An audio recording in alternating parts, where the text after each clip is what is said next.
When working a mitered square project, the easiest way to go, I think, is to go the seamless way, where you are seaming them as you go so that you don't have a ton of sewing work to do later.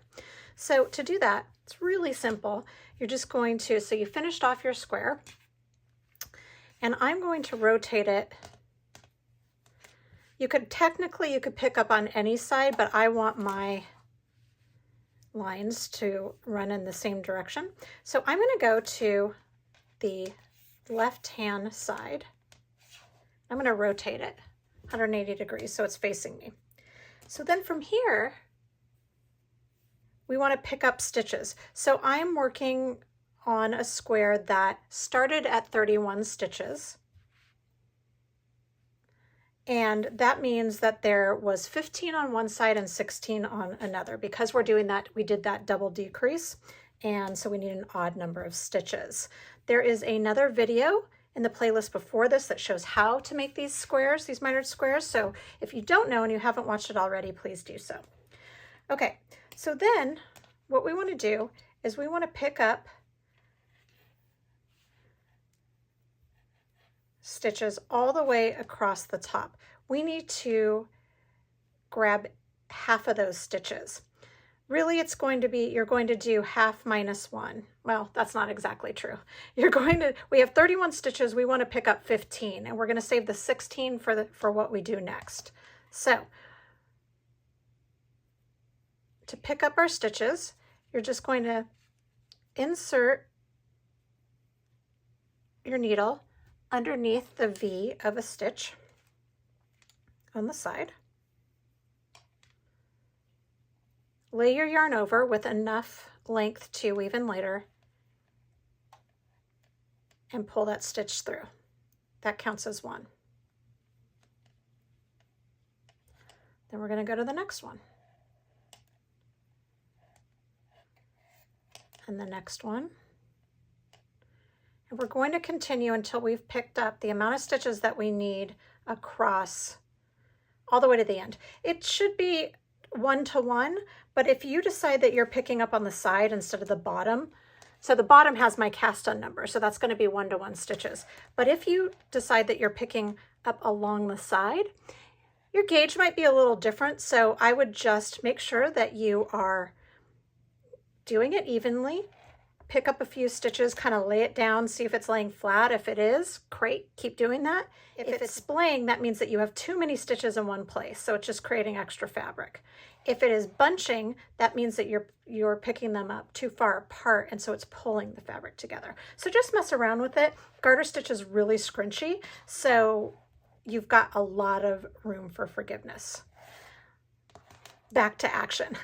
But for here, because I rotated and I'm working along the bottom edge, it's 1 to 1. So we're just going to do that until we are all the way, till we have our stitches picked up all the way to the end. So go ahead and do that now. Okay, I have picked up my stitches along the bottom edge, so half of the stitches, and then there's the rogue one along the edge. Now it's time to cast on for the rest of them. So I'm going to be using a cable cast on just so that there is some form of firm edge at the bottom. So what that means is I flip my piece over. So I'm now on the wrong side.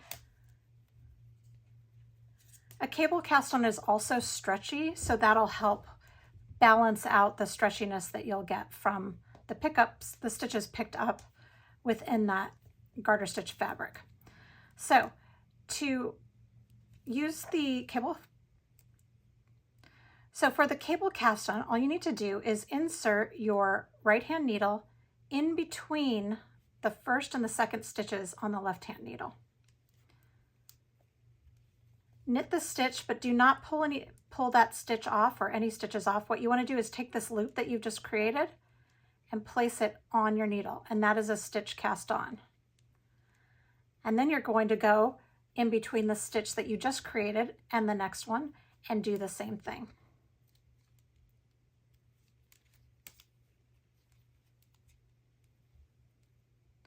And you'll notice, and you're just going to continue that, you might have to wiggle waggle a little bit. Try and do it fairly loosely, but just loosely enough that it'll slide back and forth. And you'll notice that I'm placing the loop so that it'll be oriented the way that a knit stitch would. So yarning over, pull through,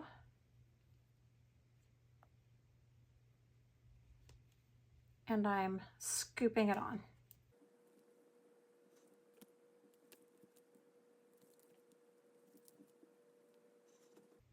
Now you can see I put this one on the other way. I don't know if you can tell, but the front leg is in the back. It'll end up being twisted. If I were to knit it this way later, it would twist the stitch. So I'm going to turn it around so that it's oriented properly. Anyway, carry on. So you're just going to continue this until you have, for us, 16 stitches or whatever your pattern calls for.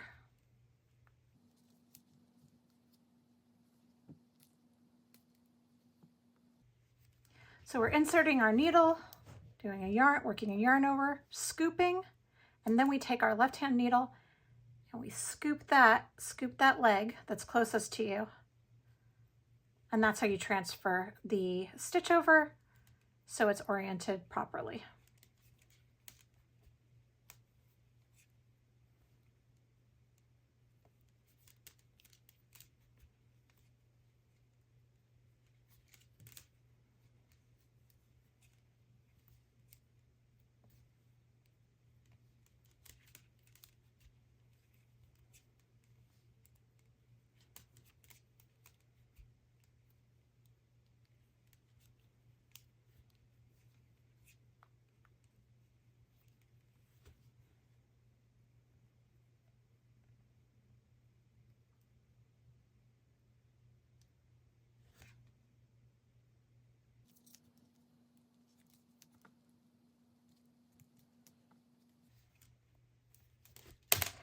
Okay, once you have all of your stitches picked up and cast on, that'll be your wrong side.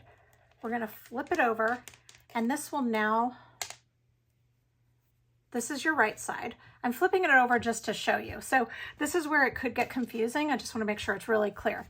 You're picking up the stitches on the right side, so with the right side facing, but that's only for the pickup part. To do the cable cast on, you have to turn it over to the wrong side. So this is sort of a weird situation where you work half a row facing one way and the other with the other way, but it's the only time you ever have to do it, just at the beginning. From here, it's going to be just like you were knitting a mitered square without joining it.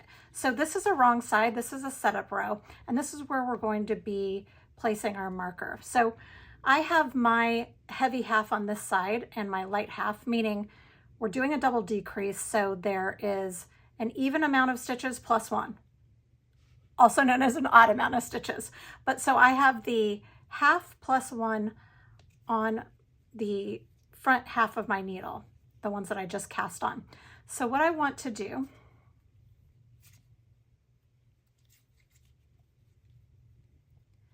is I want to knit all of these stitches that were cast on.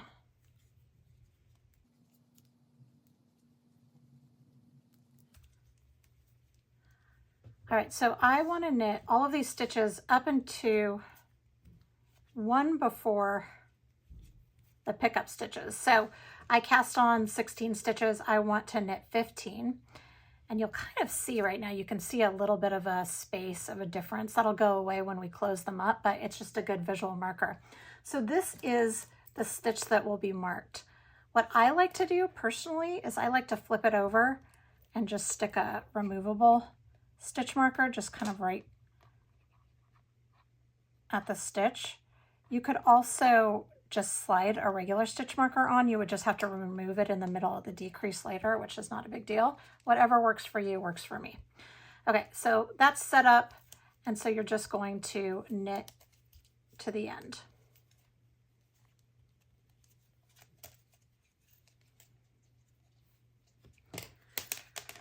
Okay, and then from here on out, you're just going to be working the 2 rows of a mitered square. And again, you can see my previous video to show you exactly how that works. But from here, I'm going to just show you how to do the right side. We will knit all of the stitches until one stitch before the stitch marker.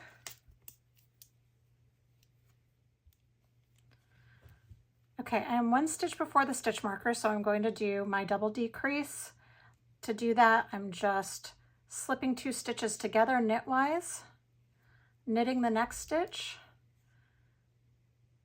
passing those 2 over. My decrease is done. You can see it's nice and pretty. And then you just knit to the end.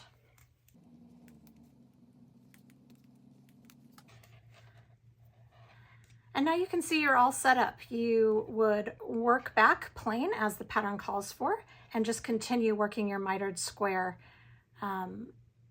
until it is complete. And from there on out, you can connect more going this way or this way or this way. Really, the world is your mitered square oyster. All right, that's all there is to that. If you have any questions, as always, just post them in the comment section. Thank you.